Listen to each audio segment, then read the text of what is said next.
पढ़ाई के साथ भैया हम आज यहाँ पर थोड़ा एक नए टॉपिक पे बात करते हैं। नए टॉपिक का हम बात कर रहे हैं एक ऐसे इंसान के बारे में जो कहने को तो बहुत ही नम दिल के थे, लेकिन उन्होंने जिस हिसाब से काम किया इस समाज के लिए, आज हम उनके मार्गदर्शक हैं। वो हमें मार्गदर्शक के रूप में देख रहे हैं कि उन्होंने क्या किया इस समाज के लिए, इस देश के लिए, वो सभी जानते हैं।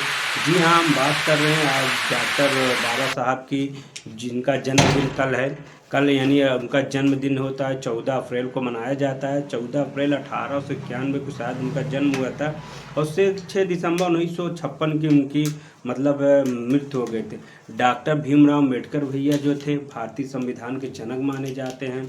इनकी इस महान उपलब्धि को पूरा देश इनको भूल नहीं सकता है, जिसलिए उन्होंने अपने समाज के लिए, पिछड़ों के लिए उन्होंने लड़ा, देश के लिए अपना जान न्यौछावर किया।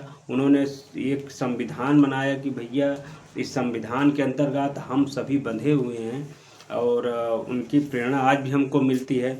तो हम बात ज़्यादा ना करते उनके, थोड़ा हम कुछ पहलुओं पे बात करते हैं। डॉक्टर भीमराव अम्बेडकर एक साधारण व्यक्ति थे ही नहीं भैया। उन्होंने जितनी डिग्रियां हासिल की, शायद आज कोई उतनी डिग्री अपने सपनों में भी नहीं सोच सकता है कि उन्होंने कैसे हासिल की। क्योंकि भैया उस समय जो था, आज के समय में बहुत अंतर था पढ़ाई और शिक्षा के मामले में। उस समय की पढ़ाई थोड़ा अलग थी कि छुआछूत को बहुत ज़्यादा बढ़ावा था। वहाँ पर पढ़ने नहीं दिया जाता था जो निचली कास्टियाँ के थे, तो वहाँ पर पढ़ने में बहुत सारी दिक्कतों का सामना करना पड़ रहा है।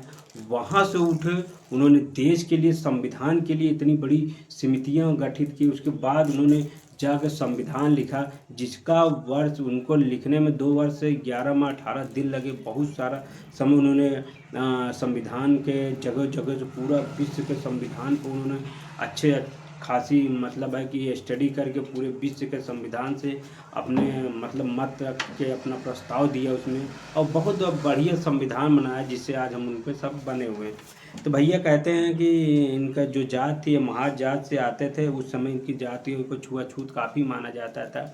अगर आज उनकी देन ना होती तो हम शायद है कि हम सभी लोग उस जात के अंतर्गत आते हैं जो छुआछूत के अभाव में रहे, ठीक है ना। उच्च शिक्षा जो है America, Columbia, London of economics अर्थशास्त्र इन्होंने किया है। सम्मान जो इनको सम्मान है भैया, इनको सम्मान जो है मरणोपरांत मिला था 1990 में। इनको मरणोपरांत भारत का सर्वोच्च सम्मान जो है भारत रत्न दिया गया था। भारतीय संविधान के प्रारूप के समिति के अध्यक्ष के रूप में इनकी भूमिका रही। बाबा साहब ने 3 नारा जो दिया था बहुत बेहतरीन। उन्होंने तो 10 नारे दिए थे, लेकिन 2-3 नारे ऐसे थे भैया जिन्होंने उनके पूरी जीवनों को, उनके समाज के लोगों और जितने समाज के लोग उनके इसी शिक्षा को आगे बढ़ा रहे हैं, ठीक है। बाबा साहब के 3 नारे: शिक्षित करो, आंदोलन करो, संगठित